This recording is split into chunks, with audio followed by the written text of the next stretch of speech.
together. Today, as you know, Jeffrey Herf will be speaking. The title of his talk is Nazi Propaganda in and Towards the Middle East During the Second World War and the Holocaust.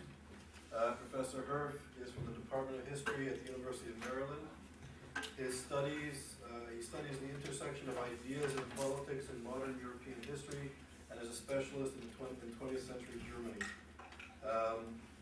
He is and has been a fellow of the Institute for Advanced Study in Princeton, the American Academy in Berlin, the Woodrow Wilson International Center for Scholars, the U.S. Holocaust Memorial Museum, the German Marshall Fund, the German Academic Exchange Service, and also the Fulbright program. So his list of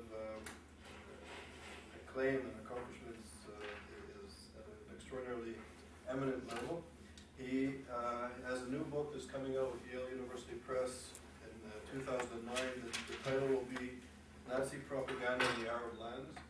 And Annette and I and others had the privilege of hearing a talk that Professor Herf gave at the U.S. Holocaust Museum over the summer on this issue, which was very impressive, and it's an honor that you're here. And I also had the privilege, and I think I just plugged this in as well, of being on panels with you in Berlin and Vienna, part of a similar program dealing with the bomb and the threat of nuclearized Iran. And I think that the title, the lecture today, is connected to the exporting of European and Nazi anti-Semitism to the Middle East. And this is an area that's been, I think, understudied and extraordinarily important historically, and unfortunately, is very relevant today to understand the connection between European anti-Semitism and how it was exported to the Middle East, and perhaps in a globalizing world, how these ideas and symbols and messages are returning to Europe on a global level, and the threat and the rise of anti-Semitism today and the processes associated to it really need to be understood. And Professor Herf is really at the cutting edge of understanding the history and the contemporary relevant and important, if not crucial, issues. So it's really an honor that you're here.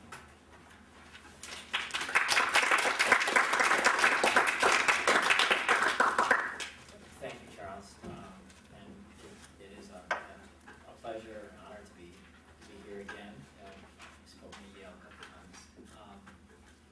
You all recall that Hannah Arendt described anti-Semitism as an outrage to common sense, and I think there's something infuriating about the fact that there has to be a Yale initiative for the interdisciplinary study of anti-Semitism in 2009.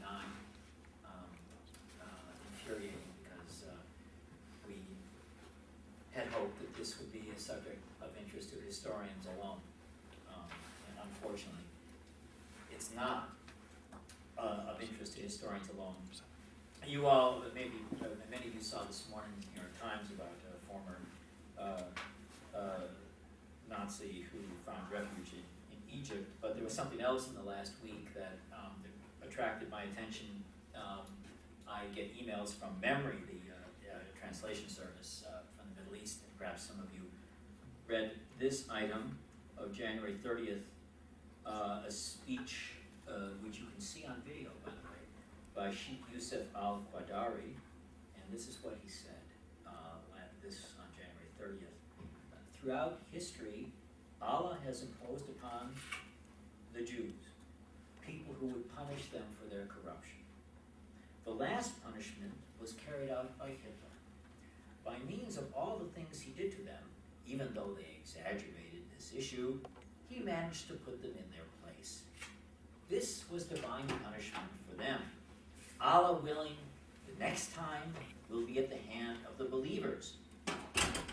Now, that quote struck me as particularly interesting because it wasn't the first time that I had come across the idea that Allah had sent a messenger to earth to punish the Jews. It was articulated by the Islamist intellectual Said Qutb in his essay, Our Struggle with the Jews, in 1950, and in 1943 and 1944, it was an idea that percolated in Heinrich Himmler's Reichssicherheitshauptamt, the Reich Security Main Office, and led to a leaflet produced in about that the Nazis distributed in the Middle East that was about the that presented Hitler as a messenger from Allah, who was there to punish the Jews. So the lineages of these ideas remain to be explored.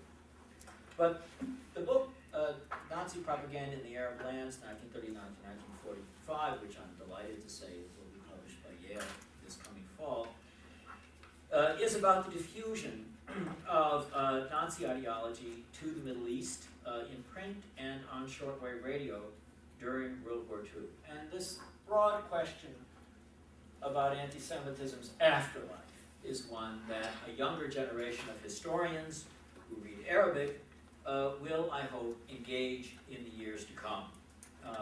This outrage to common sense, which should have been consigned to the past, had an afterlife outside of Europe. And the question is, what contribution did National Socialism make to this afterlife? I want to speak most of 40 minutes, leaving time for discussion, so I'll proceed. During World War II and the Holocaust, the Nazi regime engaged in an intensive effort to appeal to Arabs and Muslims in the Middle East and North Africa. It did so both by presenting the Nazi regime as a champion of secular anti-imperialism, especially against Britain, as well as by a selective appropriation and reception of the traditions of Islam in ways that suggested that they were compatible with the ideology of National Socialism. In this project from which this talk draws, I am basing my work on archival findings that make it possible to expand our knowledge of this effort by the Third Reich. In so doing, this pushes the history of Nazism beyond its Eurocentric limits, while pointing to the European dimensions of Arabic and Islamic radicalism in the mid-20th century. On shortwave radio and in printed items distributed in the millions, Nazi Germany's Arabic language propaganda leapt across the seemingly insurmountable barriers created by the ideology of Aryan racial superiority. From the fall of 1939 to March of 1945, the regime broadcast shortwave Arabic programs to the Middle East and North Africa 7 days and nights a week. The broadcasts were actually well known at the time. The preponderance of its, though they were known at the time, the preponderance of its print and radio propaganda has not previously been documented and examined, nor has it entered into the intellectual and cultural and political history of Nazism. In the light of new archival findings, which I'll discuss in a moment, we are now able to present a much fuller picture of the wartime propaganda. In the course of this effort, officials of the Nazi regime, especially members of the Foreign Office and Himmler's SS, but especially the Foreign Office, worked closely with pro-Nazi Arab exiles in Berlin to adapt general propaganda themes aimed at the German and European audience to the religious traditions of Islam and the regional and local political realities of the Middle East and North Africa. This adaptation was the product of a political and ideological collaboration involving the Foreign Ministry, but also the intelligence services, the propaganda ministry, the SS, and the pro-Nazi Arab exiles in wartime Berlin. And so we drew on a confluence of perceived shared political interests in opposing Britain and the Jews and then the United States, as well as a cultural fusion, borrowing and interacting between Nazi ideology and certain strands of Arab nationalism and Islamic religious traditions. In wartime Berlin, radical anti-Semitism of European and German-speaking provenance found a common ground with radical anti-Semitism rooted in Quranic verses and the commentaries on them. Just as Nazi anti-Semitism was a radicalization of already existing elements in European culture, so the anti-Semitism of the pro-Nazi Arab exiles resulted from a radicalization of already existing elements within the traditions of Islam. European historians would not assume to discuss Nazism as if it had nothing to do with the history of Europe And so the history of radical Islam also cannot be discussed as if it has nothing to do with the history of Islam as well. What's good for Europe is good for the world of Islam, no more, no less.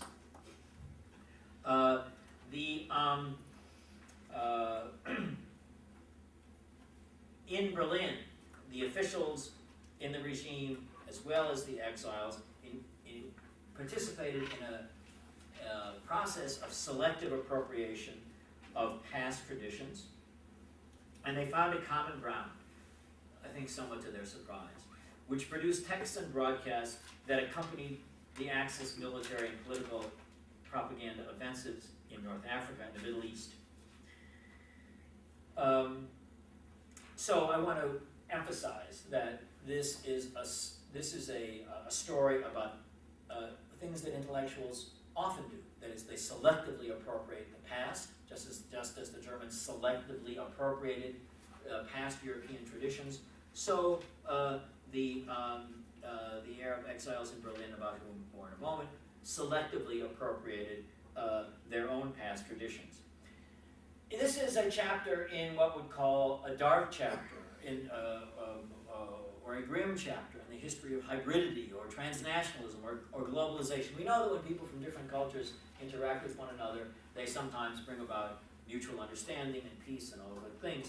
But what happened in this situation was that when these two met, they brought out the worst in each other's civilizations, accentuated it, and the result was a diffusion of anti-Semitism outside of its European context. Now, how the Nazis understood that they had a problem in appealing to Arabs and Muslims. And the problem was called Adolf Hitler in his book Mein Kampf. Because for those of you who have read the sections of Mein Kampf that deal, the short sections that deal with Arabs, Hitler there expresses conventional racist attitudes towards the Egyptians, towards Arabs, and expresses a kind of conventional Aryan superiority toward these non-European peoples. This was a problem for the Foreign Office, a serious problem.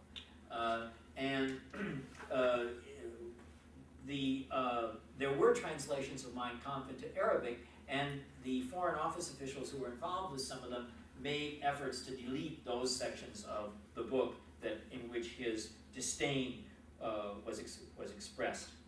But there was a bit of a surprise that both Hitler experienced and some of the officials of the regime, when they understood that the entry point into the Arab and Islamic world was not primarily through the protocols of the Elders of Zion or through Mein Kampf or conventional Nazi ideology, which after all was about the domestic politics, the local politics of Germany and Austria, about things that Arabs and in the Middle East had scant interest in.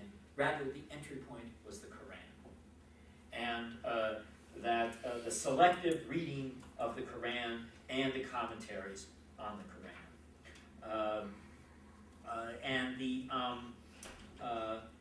I'm going to skip, I'll just mention very briefly here. There's a classic work that is the founding work on this subject by the Polish historian Lucas Harasowicz called The Third Reich and the Arab East, which he published in 1966. In 2006, two German historians, Klaus Michael Malmann and Martin Coopers, published Habmond und Hakenkreuz, Das Dritte Reich, die Araber und Palästina, Crescent and Swastika, the Third Reich, the Arabs and Palestine, which is a path-breaking book based upon new research both in the Foreign Office archives in Berlin and also in the German military archives. And what Malmann and Cooper demonstrated was that the propaganda that I'm going to be discussing was not only of interest to the intellectual and cultural historian, but it was intimately connected to the conduct of the war.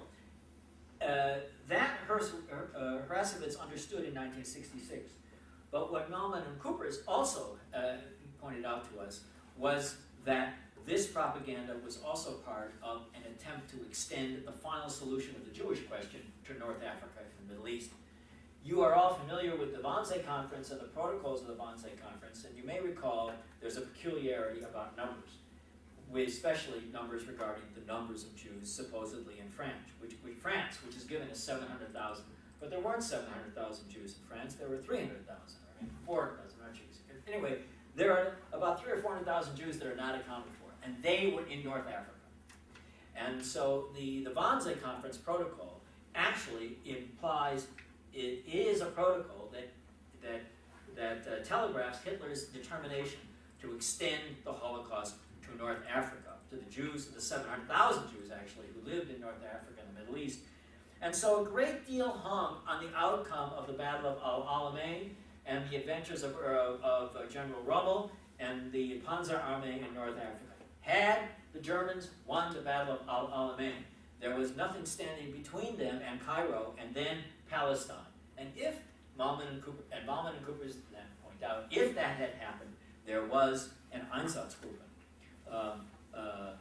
led by Walter Rauf that was prepared to travel to the Middle East and begin to engage in the kind of operations in the Middle East that the Einsatzgruppen were engaging in on the Eastern Front. So this is important, recent scholarship that adds a dimension to the history of propaganda. Now, as many of you know, the Grand Mufti of Jerusalem, Hajj bin al-Hussein, was famous at the time and has bulked large in the discussion of all of these issues. The mutual admiration between Husseini and Hitler is a matter of public record, and so is his virulent hatred of the Jews. Moreover, details of his collaboration with Heinrich Himmler and his knowledge of the Holocaust have also been in the public record for a long time. Husseini was a key figure in finding common ground between the ideology of Nazism and that of Arab nationalism, as well as the doctrines of militant Islam. But while the Mufti was a key figure in this historical episode, so too were many German intelligence officers, diplomats, military officers, members of the German Foreign Ministry, and its political division, which included Office 7, that was the Rundfunkpolitische Abteilung, the Office of Political Radio. The broadcasts that came out of the Office of Political Radio in Arabic were the result of a cooperative effort between the German officials working there, and this is Joachim von Ribbentrop's foreign ministry. They had occasional assistance from Joseph Goebbels' propaganda ministry, but Hitler had decided that the foreign ministry, not the propaganda ministry, would be the center of foreign language propaganda. And they received assistance from Orientalists in the cultural division in Heinrich Himmler's Reich Security main office, and from German Orientalists who advised the foreign ministry. But the pro-Nazi Arab exiles gave the Germans something that they had not had before in such abundance, namely native Arabic speakers and readers who could make Nazism's message understandable in fluent, colloquial Arabic to the residents of North Africa and the Middle East. The shortwave, this region in the 1930s and 40s was a region with about 80% rates of illiteracy. So the radio was a particularly important means of political communication. The United States Office of War Information in August of 1941 estimated there were about 55,000 shortwave radios in Egypt, 4,000 in Iraq, 24,000 in Palestine, 6,000 in Syria. Radios were listened to in homes, of course, but also in cafes and in public places, and listening became a kind of collective experience. So the radio was crucial. Between 1940 and 43, the Germans had forces in North Africa, in Libya, in Morocco, and there they had propaganda units which produced printed materials that I'll talk about a little bit. But the Luftwaffe, the German Air Force, also dropped printed materials. They had special kind of balloon, parachute kind of devices that dropped leaflets. But after 1943, when the Germans were defeated in Tunisia, they had no presence, no military presence in the region, and so shortwave radio was particularly important in the last 2 years of the war. Now, in the American embassy in Berlin in 1939 and 1940, the United States was blessed with having a particularly insightful charge d'affaires. Now, those of you who have written or read much about the Holocaust may be familiar with the name Alexander Kirk. Alexander Kirk was a charge d'affaires in Berlin, and he wrote some of the most important memos sent back to Washington about anti-Jewish persecution of the Nazi regime. In 1941, Alexander Kirk became the head of the American legation and then became the American ambassador of the United States to Egypt. And he remained in that position until the spring of 1944. Kirk was aware that the Nazi regime was broadcasting in Arabic to the region and began to write summaries and memos back to Cordell Hull, the Secretary of State, sending to the Office of the Secretary of State. In these the summaries, he realized that the broadcasts were important, the summaries continued and they expanded in length and detail until April 1942, when he had gathered a staff. I don't know who was on the staff. The names and the files are not there, but the staff must have included native Arabic speakers. It included people able to translate between Arabic and English, stenographers. The tape recorder was not yet invented. The Germans had invented the tape recorder, but the Americans didn't have tape recorders in Cairo. And so Kirk's staff began a remarkable enterprise. From the spring of 1941 until the spring of 1945, they produced verbatim, not summaries. Maybe some of you have seen the Foreign Broadcast Information Service summaries of radio and television and newspaper broadcasts all around the world. The FBIS it's a fantastic resource for research. But Kirk produced verbatim English language transcripts that he sent back to Washington in reports called Axis Broadcasts in Arabic every week for the remainder of the war, about 150 reports. Each report could be between 10 and 30 pages. The result is maybe 3,000 pages. These were declassified in the files of the American Embassy, in the State Department files in the National Archives in Washington, which are a mile from my office at the University of Maryland. They were declassified in 1977. Now, the National Archives, unlike some of the archives that you may have worked in elsewhere, does not have researchers write their name down at the front of a file. So if you're working in a German archive, it's kind of nice to see, oh, now who has been here before me? And that's not the case in the National Archives. You have no idea if anybody has looked at the files before. So I don't know if previous scholars, have looked at the Kirk transcripts, Axis Broadcasts in Arabic, before I did. At any rate, what I know is that I found them in June of 2007. And they are the most extensive record anywhere that I know of Nazi Germany's Arabic language propaganda offensive. Now, I want to summarize, and I will be drawing on them in just a few moments.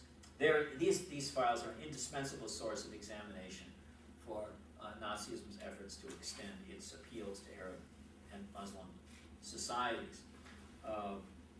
They've been declassified since 1977. Why somebody didn't come across them earlier is an interesting question. Now, I'm going to summarize this section, and we can talk about it in discussion if you want. In 1936, the captain of the Egyptian Olympic team had been reading reports in the Egyptian press about the Nuremberg race laws. And he he spoke to the Egyptian diplomats and said, if the Germans want to distinguish between Aryans and non-Aryans, and they think that non-Aryans are inferior to Aryans, then I think that the Egyptian athletes really shouldn't go to the Olympics.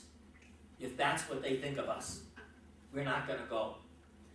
And this led to intense, and then there were other problems. Egyptian husbands were saying, oh, you mean I have to divorce my German wife because I'm not Aryan? Or Egyptian women, wives were saying, I have got to. And so there were high-ranking officials who met in Berlin to discuss the burning question of whether Egyptians, Lebanese, Syrians, Iraqis, Palestinians, Arabs are members of the Aryan race. Are they members of the Aryan race? And what is the meaning of anti-Semitism? Now, the conventional understanding of anti-Semitism before the meetings took place was it's a very broad meaning, very broad understanding. Anti-Semitism applies to Semites. And who are Semites? Well, some of them are Jews, but some of them are Egyptians, and some of them are Iraqis, and they're Semitic peoples from the area. Well, the result of these meetings was no, that is not what we mean. We have a narrow understanding. In fact, the Nuremberg race laws are not about Aryans and non-Aryans. They're about Germans and Jews. About Germans and Jews. They're not about Semites. So we are not, in fact, anti-Semites. The Nazi regime is not an anti-Semitic regime. The Nazi regime, the diplomats argued, and the officials of the racial political office, the Nazi regime is an anti-Jewish regime. It's not an anti-Semitic regime. And then that message was communicated to the diplomats from Egypt and Iraq and other countries, and they said, oh, I see, you're not an anti-Semitic regime, and you're an anti-Jewish regime. Aha, okay, well then we'll send the boys and girls to the Olympics. And this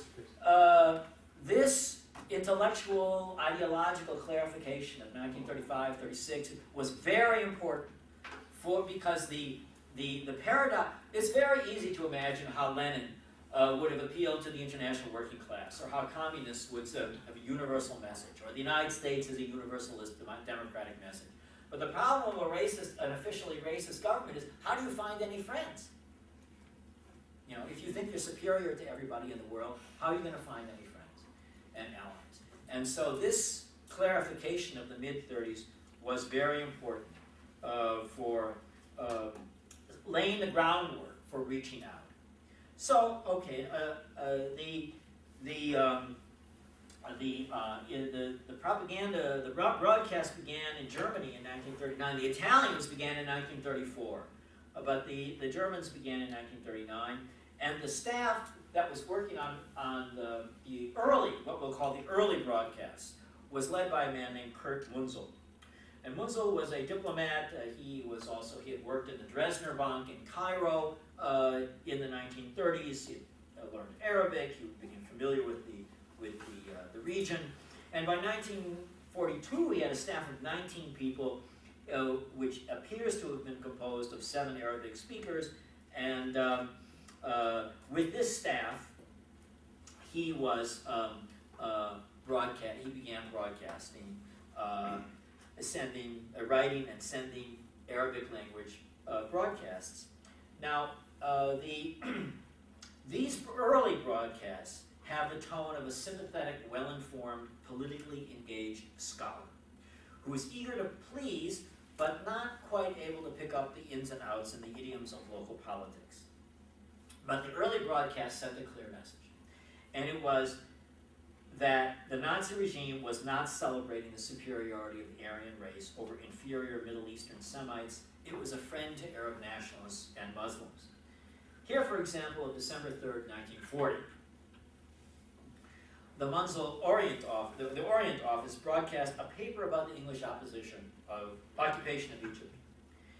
Each of the broadcasts began with the incantation of Deutsch, O Mohammedaner, O Muslims.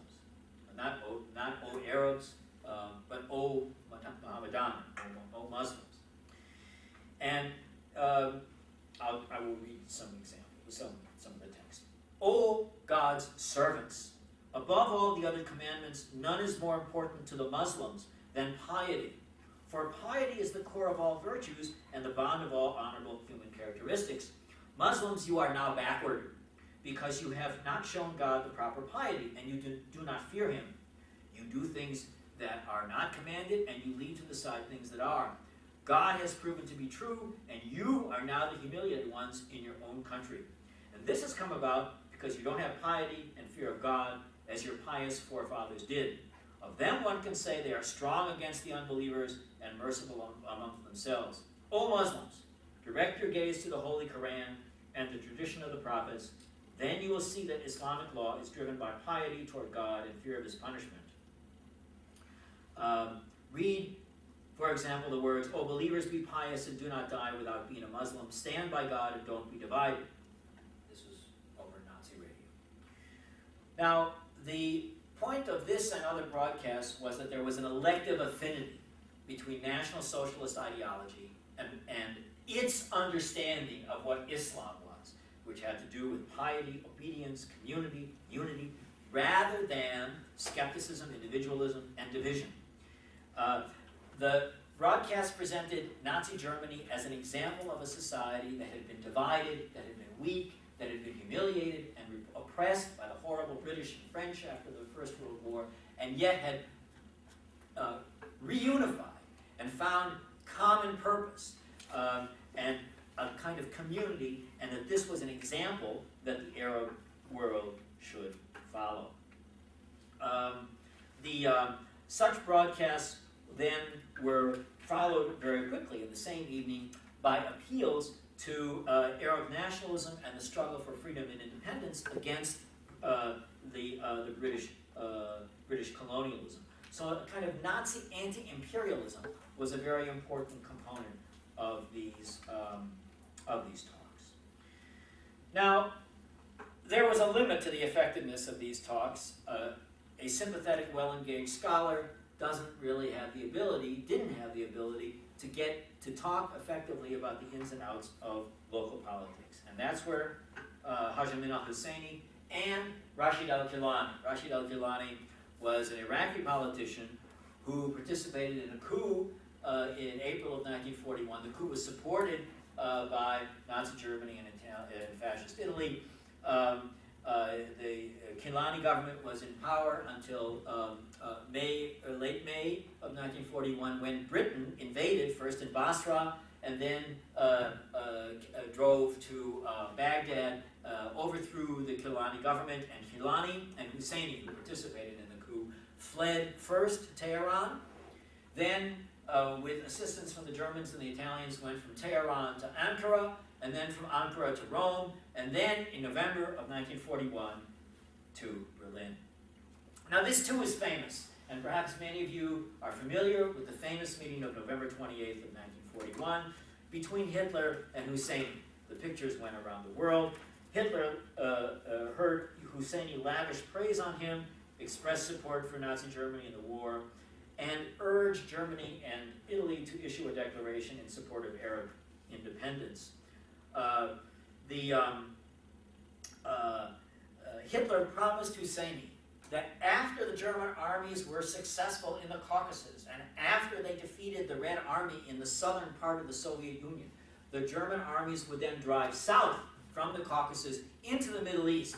And at that point, it would be the proper moment to declare support for Arab independence from Britain and France. And also, it was at that point that Hitler told Hussein on November 28th of 1941 that he would give the Arab world the assurance that its hour of liberation had arrived, and Germany's objective would then be solely the destruction of the Jewish element residing in the Arab sphere under the protection of British power. In other words, the November 28th, 1941 meeting, and those of you who know Christopher Browning, Richard Reitman, and Saul Friedlander's work on the fall of 1941 know that many, many decisions had been taken from between the spring and the summer and the fall of 1941 to launch the Holocaust. The meeting, the significance of the Hitler-Husseini meeting is that Hitler is telling him, is assuring him of that the final solution of the Jewish question in Europe will encompass also the extension of the final solution to the Middle East, if the military events made that possible. Now,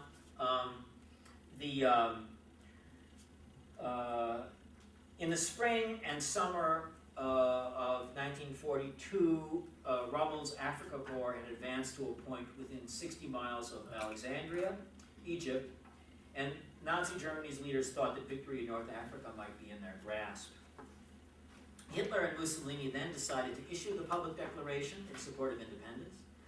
On July 3rd of 1942, the Berlin-based Berlin in Arabic station announced that Germany and Italy resolved that the troops of the Axis powers are victoriously advancing into Egyptian territory to guarantee Egypt's independence and sovereignty. They were there to liberate the whole of the Near East from the British yoke. Their policy was Egypt for the Egyptians.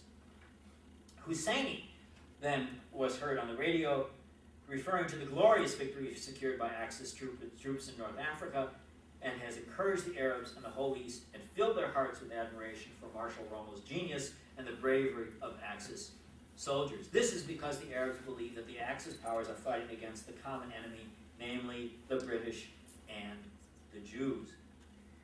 Now, a key component of Nazi propaganda in Germany and in Europe, and I made this argument in The Jewish Enemy, a key component was to reassure the German people that because international Jewry had launched a war of genocidal proportions to exterminate the Germans, that the German government was coming to the defense of the German people and exterminating the Jews of Europe instead.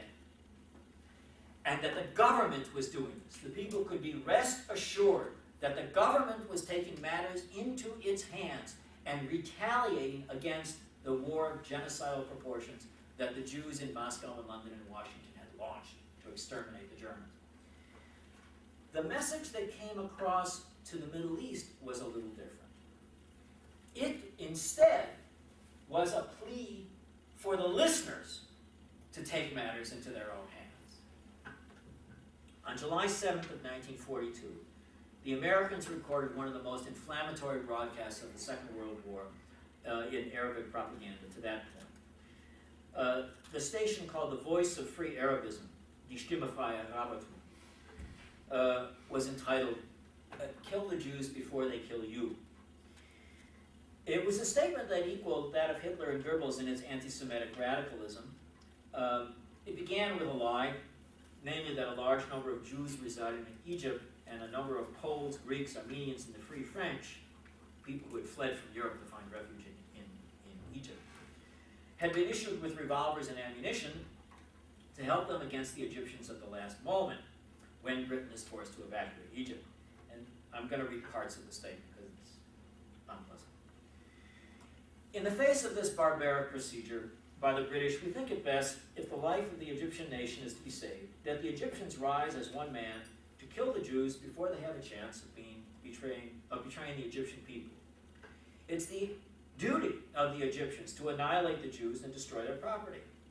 Egypt can never forget that it's the Jews who are carrying out Britain's imperialist policies in the Arab countries, and they are the source of all the disasters which have befallen the countries of the East.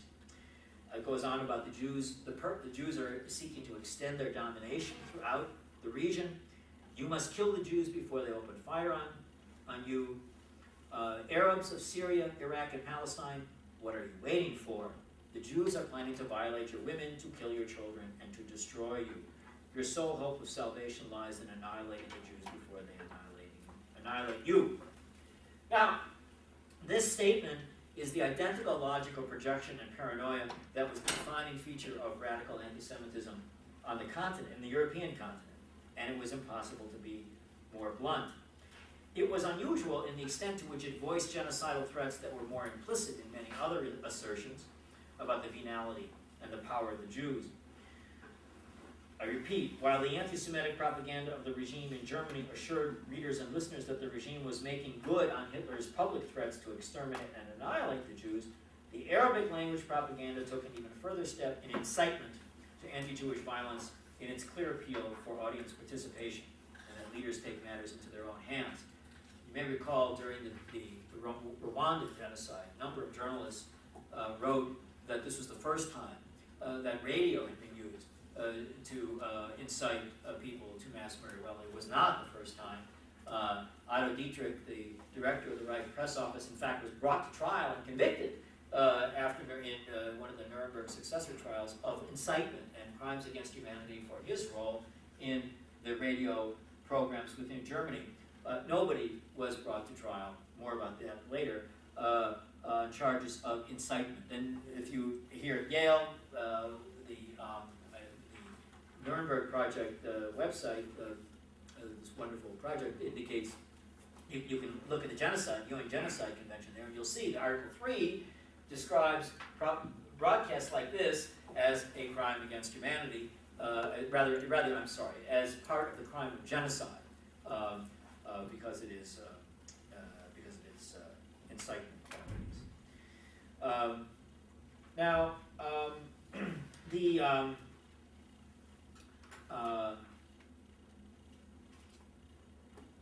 Kirk sent a mixture of verbatim transcripts and summaries, and he understood the mix of secular and religious appeals coming from the Axis.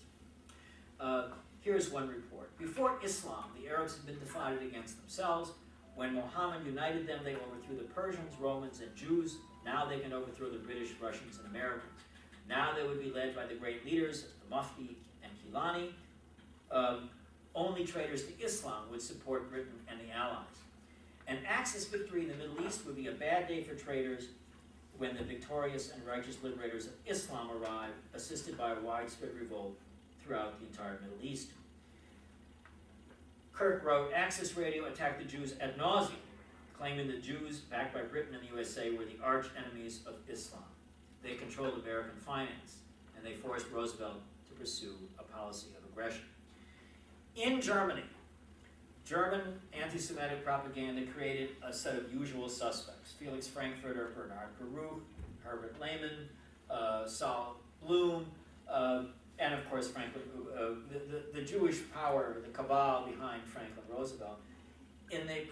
This cabal appeared in the Arabic language propaganda as well, but there was another figure, in addition to Roosevelt, who became the main hate object, the name and face of the Jewish threat to Islam and the Arab world, and that was Chaim Weizmann.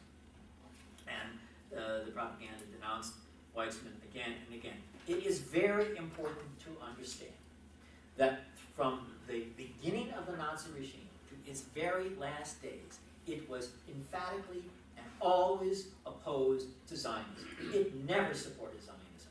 It supported immigration of German Jews to Palestine. But again and again, on the radio, it denounced Zionism as an expression of Jewish imperialism, an attempt to dominate the entire region, at times to wipe out Islam and to destroy the Arab countries. It held the Allies responsible. It held the Americans responsible for assisting the Jews. Every time that Churchill or Roosevelt or any Allied leader made any remark at all about the persecution of the Jews in Europe, the Nazi propaganda response was to say, you see, the Jews control them.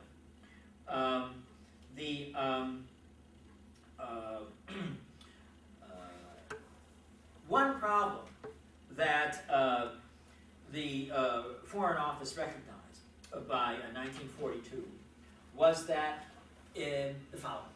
It had no difficulty inciting, or rather encouraging, anger at Britain in the Arab world.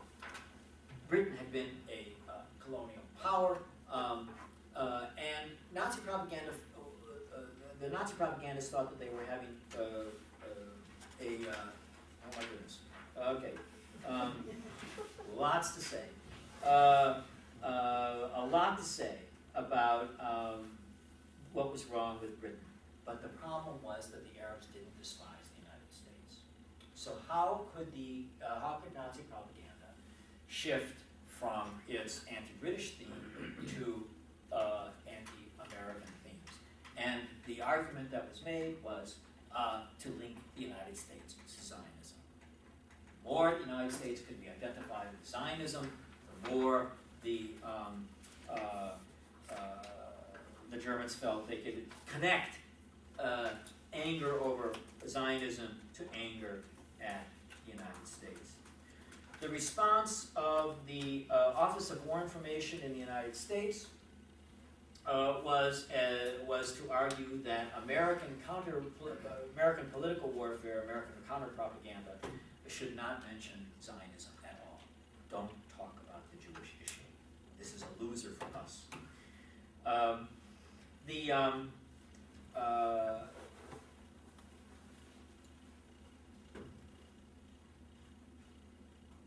Hussein, in summarizing a great deal here, On November 5th of 1943, Voice of Free Arabism reported on Husseini's speech in Berlin to all the Muslims of Germany and Europe, which was to protest the Balfour Declaration. And the importance of that speech and a great deal of other broadcasts was that Husseini rooted his hostility to the Jews, not only in the conflicts between Arabs and Jews in Palestine, but that this was an age-old conflict that went back to the origins of Islam, and that there was an ineradicable conflict and hostility between the Jews and Muslims. It could not be compromised out of existence. And for him, there was the very existence of Islam and of Judaism meant that they were involved in an ineradicable enmity. Enmity has always existed between Arab and Jew since ancient times, but it has been accentuated since the appearance of Islam. In Islam, the Jews found a danger to their beliefs. They fought the Prophet and his followers, and when they found that the Muslims were gaining strength, they intrigued among them. So the Husseini, as in the last years of the war and the broadcast, predicted dire consequences for Arabs and Muslims if the Axis won the war, if the Allies won the war. If the Allies won the war, a victory for the United States and Britain and the Soviet Union would be a victory for the Jews. Whereas if the Axis won the war, this would be a victory for the Arabs and for Islam.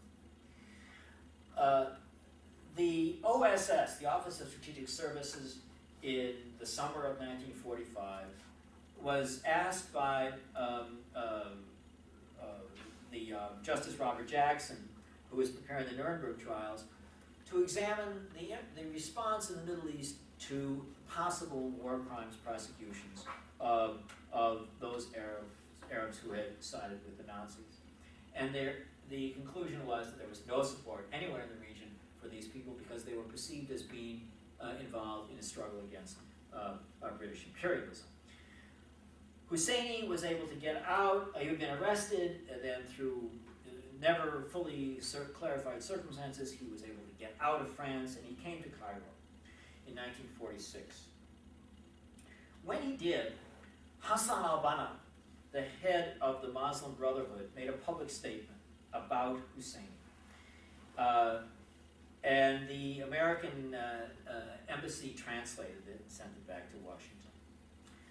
The Muslim Brotherhood and all Arabs request declared that the Mufti is welcome to stay in any Arab country he may choose.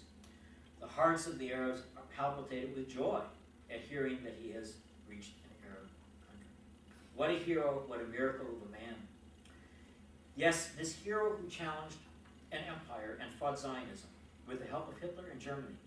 Germany and Hitler are gone. But Amin al-Husseini will continue the struggle. God entrusted him with a mission, and he must succeed. The Lord Almighty did not preserve Amin for nothing. There must be a divine purpose behind the preservation of the life of this man, namely the defeat of Zionism. Amin, march on. God is with you. We are behind you. We are willing to sacrifice our necks for the cause. To death, forward march.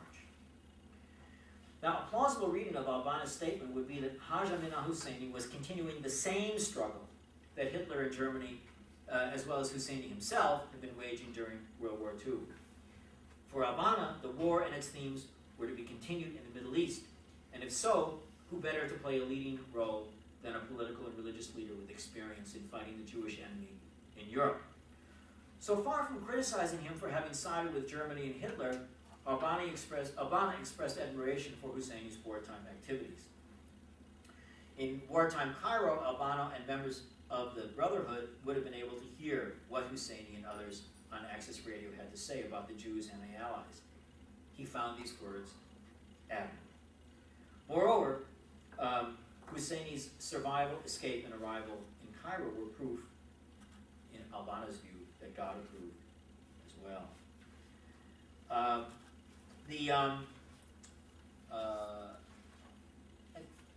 Let me just read, I want to come to a conclusion. Let me just read a document, and then I'll say something about concluding nature. In 1943, by 1943, Husseini had developed a relationship, a friendship, but a relationship with Heinrich Himmler. And Himmler was fascinated with the possibilities of an elective affinity between his understanding of Islam and National Socialism. And so he asked his officials in Berlin and at the University of Tübingen to see if there would be some way of presenting Hitler in an Islamic context. And the first proposal was to present Hitler as the Mahdi. And the conclusion was, well, this won't work because obviously Hitler is not Arabic and nobody will believe it and we will be laughed at. So how stupid do you think we are? Then the further research developed the possibility that Hitler could be presented as an agent of Allah who returns to earth to punish the Jews. And this text was produced and then turned into an Arabic leaflet which was distributed by the Germans. We know that the Antichrist will appear at the end of days, and he will enter and deceive. And this time there will be a time of great oppression for the believers. O Arabs, have you seen the time of the Antichrist has come? Do you know? This fat, curly-haired Jew that deceives the whole world and who lords over the whole world and steals the lands of the Arabs, he is the ally of the devil. We know that the kingdom of the Antichrist is not eternal. Abdallah bin Masri al-Bidawi said that God sends his servant and he will kill the Antichrist with his lance and fight his palaces. O Arabs, do you know the servant of God? He has appeared in the world and turned his spear against the Antichrist and his allies, and he has injured them deeply, and he will kill the Antichrist, as it is written, and will fight his palaces, and his allies will fall into hell.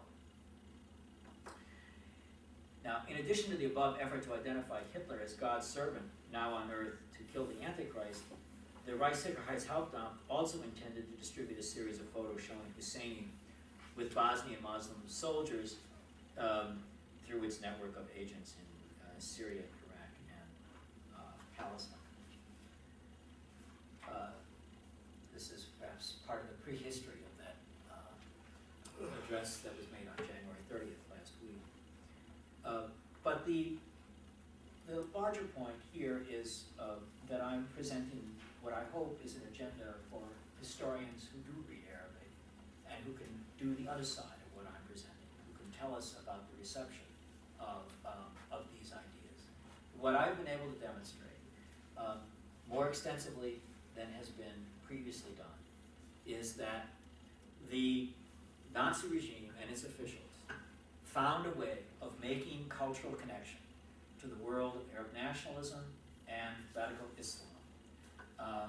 And that this is one chapter in explaining what I mentioned at the outset, this infuriating phenomenon that we are experiencing, namely that anti-Semitism, which was discredited and buried, dead as a major political tradition in Europe in 1945, had experienced an afterlife in this very different cultural context. Thank you.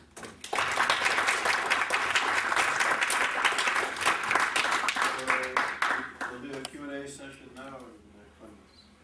Yeah, thank you very much for this interesting and enlightening. Can't hear you.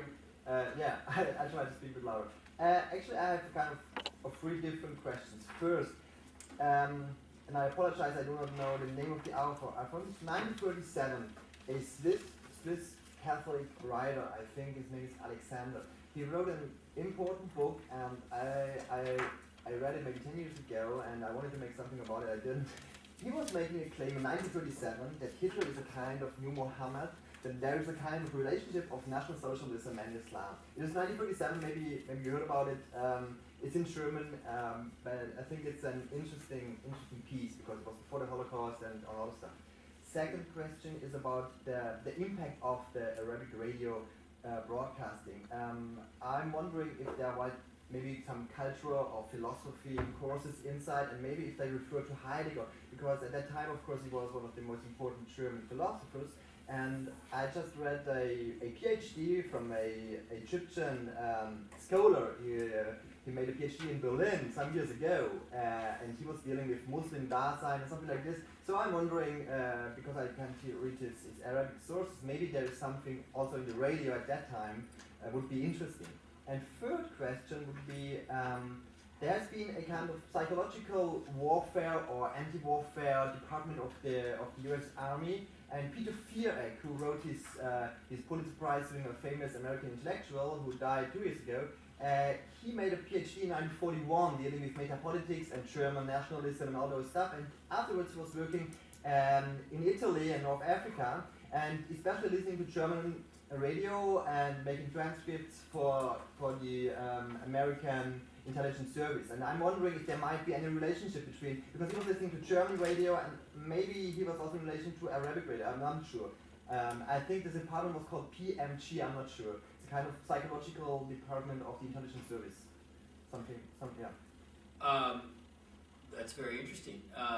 No, I didn't know about a book presenting Hitler and Muhammad, but the Orientalists in Germany would have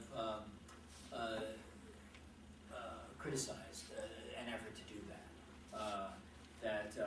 For reasons that I just pointed out. Heidegger plays no. He has many sins, but not here. So Heidegger played no role at all in this matter. There was no reference to him. To talk about Martin Heidegger, again, we're talking about radio. We're talking about, why would you talk about Martin Heidegger to people in Egypt or Morocco or Palestine? This means nothing to them. There's no importance whatsoever. What you want to talk about is the local politics, the course of the war. How does all of this affect them? And so it's not, the effectiveness of the propaganda does not involve transferring the idioms and the language and the people and the ideas of Europe to the Middle East. In that sense, it's a matter of connecting to what you see as their cultural traditions. Peter Viereck, I didn't realize that he had worked in the Middle East. The reports of the Office of Strategic Services, of military intelligence, American diplomatic officials in the region are very interesting. And one reason that they're so interesting is that the Americans arrived in the Middle East fully aware of their ignorance. This was just at the moment when the United States was really becoming a world power. The Americans didn't arrive saying, we know everything about this place. They arrived saying, most of us don't know Arabic, we don't know anything about this place. The British, if you read the British files, they're these elegant interpretive essays about what's going on in Egypt. This one says this, and that one says that, this is what it means, and I understand it all, and it's very interesting. The Americans tended to just translate a lot of documents. So for the historian, the American files are in a way more interesting because there's a certain modesty there. We don't really know, so let's just translate a lot of things, and then we'll try and make sense of it. The American intelligence files are a very, very rich. The Americans and the British were convinced that German radio was had an impact. The evidence is not. There were not many audience, surveys. The evidence you get from the archives is impressionistic, but they were sure that the perception that Britain, and especially the United States, was sympathetic to the Jews and sympathetic to Zionism was a serious problem for winning the war in the Middle East. And in 1944, I'm trying to be brief, in 1944, Senator Robert Wagner and several other politicians in Congress proposed that the United States support the immigration of 100,000 Jews to Palestine. And the Pentagon, it wasn't called the Pentagon, the War Department, and the State Department said, no, that's a terrible idea. If the United States is associated with sending 100,000 Jews to Palestine, what do you want to do? Try and lose the war in the Middle East? So, and Roosevelt kept saying, well, wait till after the war, wait till after the war. And even after the war, the War Department and the War Department and the State Department were opposed to the foundation of a Jewish state in Palestine because they were convinced that it would undermine American interests. Just to comment on the first question on German Orientalists and a link. I mean, I know. I'm not sure you established a link via Islamic religion. Sorry, can you talk louder? They can't hear you in the back. Oh, sorry. No, I just wanted to say there's a book coming out 38 or 39 by German Orientalists called Björkman, something about Arabic leadership figures. Do you know that? I've seen a number of that. Yes, I mean that in particular. Suzanne Marchand at Louisiana State University has a large book coming out. Oh, there's a question about. Well, wait. What is the question? There was a comment. Was there a question lurking in the comment? No, I just wanted to say, several German Orientalists, there's an attempt to sort of look for kind of leadership figures or Führergestalten in the Arabic history, and I don't know who this kind of book was written for, but it might could have been used to establish links between Nazi propaganda in the Middle East. There is a significant scholarship that has now been done on Orientalists in the Third Reich. And the argument that Susan Marchand has made in a forthcoming book is that generally the discipline of Orientalism in Germany was part of an Enlightenment project and was not a precursor to National Socialism. But that there were, during the Nazi period, there certainly were scholars who were involved in this project to present. But they played a role. But I think what I want to draw more attention to is the daily ongoing cooperation in offices of the Foreign Ministry in Berlin between this entourage around Husseini and Kilani, several hundred people who had fled from the Middle East, driven out of the Middle East by the British, working with officials in the government. With that leaflet, that statement I read at the end, that was a result of cooperation and consultation between the SS and the Forschungsstelle Orient at the University of Tübingen. And there, Walter Wust and some other names will come to mind, worked on this kind of thing.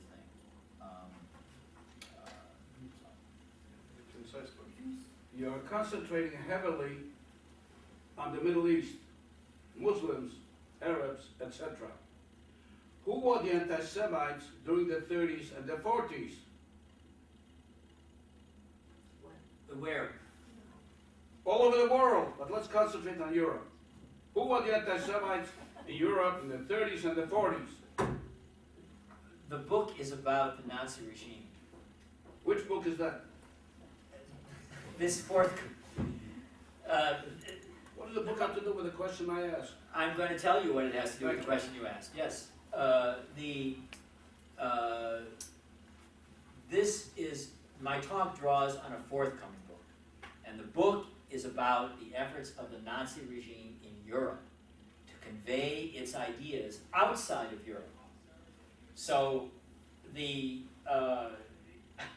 it's obvious the Nazi regime in the 1930s. But the Jews were murdered in Europe. What's this got to do with the Muslim war? I still don't understand the connection. It says here, interdisciplinary study of antisemitism. I will. All right, I'm going to give it one more try, and then I'll turn to another question. Thank you. Okay.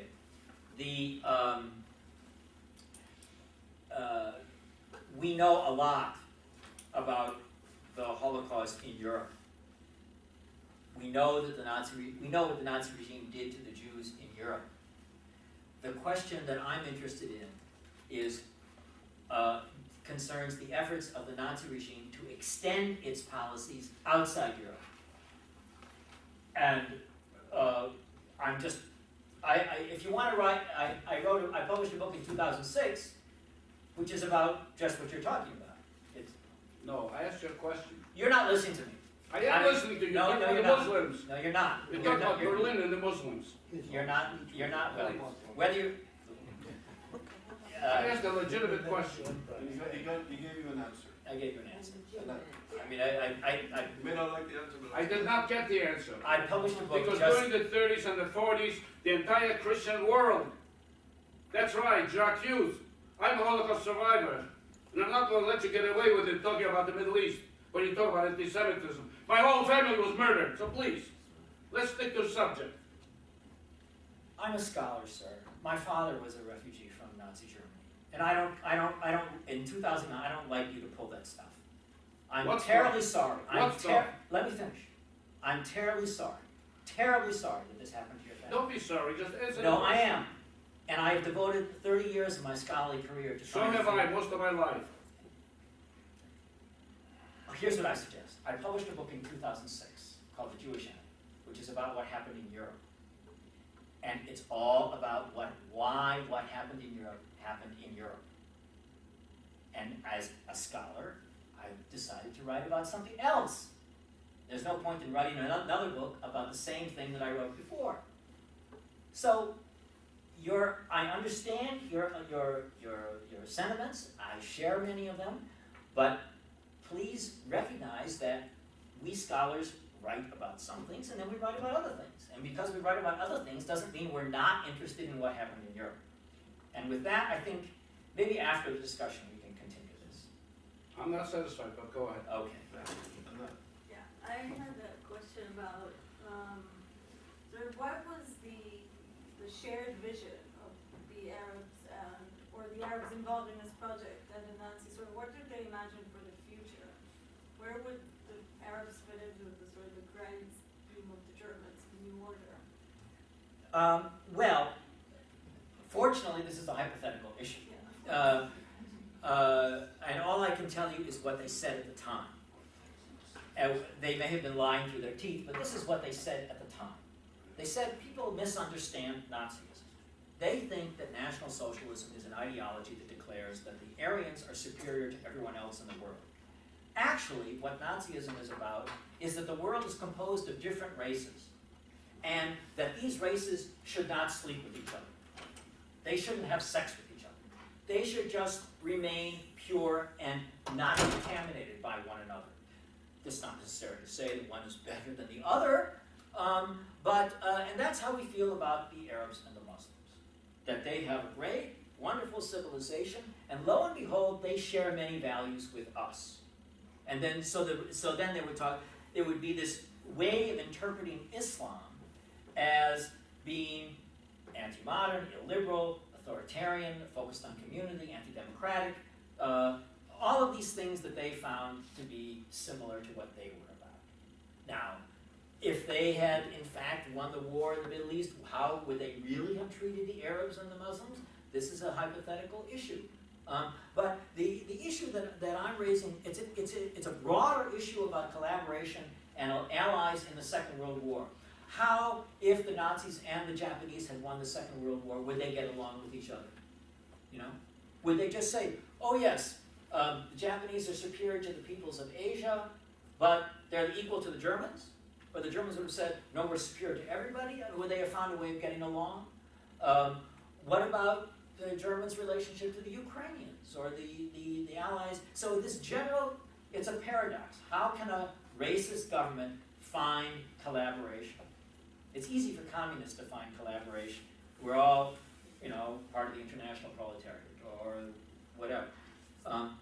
But that leap across particularism, that leap beyond the racial abyss in the mid-30s was their effort. You can say it was a cynical effort on the part of clever diplomats who were trying to gain allies among the Arabs, but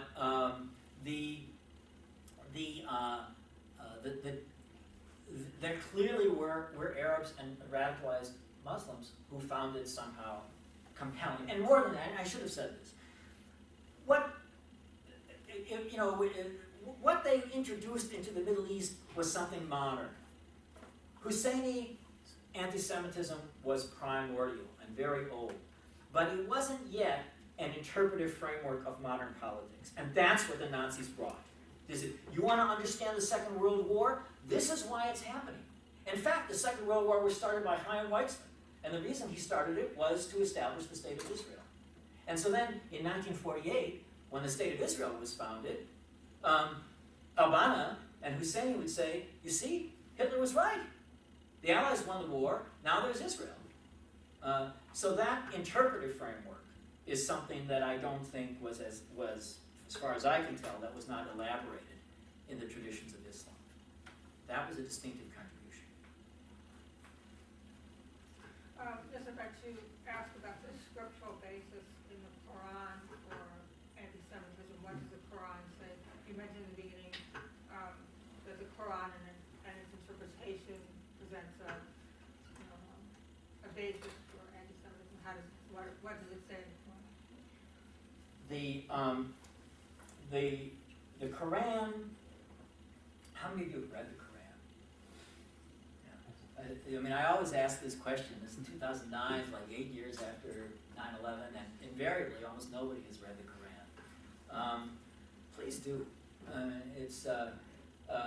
Now, I don't know how any of us would react to first reading the Torah or the New Testament as adults. I just don't know what that experience would be like. The Quran, like these other major religious texts, can be read in different ways. But there are passages in the Quran that were selected out by Husseini, by Said Qutb, which express enmity toward the Jews, which express frustration that they didn't agree with Muhammad in Medina, that they would convert to Islam, and these passages are then selected and accentuated in the tradition of fundamentalist Islam or radical Islam. The Nazis didn't refer to radical Islam or fundamentalist Islam; they just referred to Islam. That's what it is. But the idea that Hitler was a messenger from Muhammad, does that have any scriptural basis? No, of course not. No, that's a purely modern fiction. I mean, but it's what the insertion into the commentaries on the Quran was that in the folk wisdom of Islam, there is a tale about Allah sending a messenger to punish the Jews, and so the Germans said, well, now this has happened in our time, and that messenger is Hitler. So again,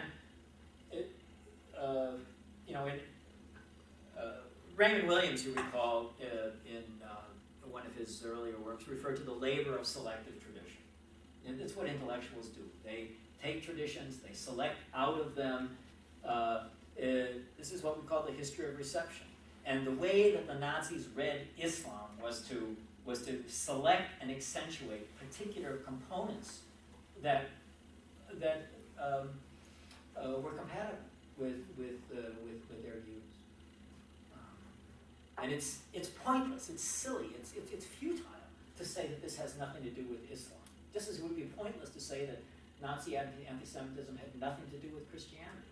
But it's the selectivity and the reception and the accentuation that, in both cases, that's an issue. No, but it's just, I just was wondering if there was an analog to, say, the Christian Gospels where you can find chapter and verse, where it says this and that, or Jesus. Well, you could read Luther's on the Jews and their lies and say, there you go, see? But Luther also, in other words, Luther is an ambiguous figure. His anti-Semitism was not ambiguous, but he also, has there are other messages in Lutheranism. So these are huge, great traditions.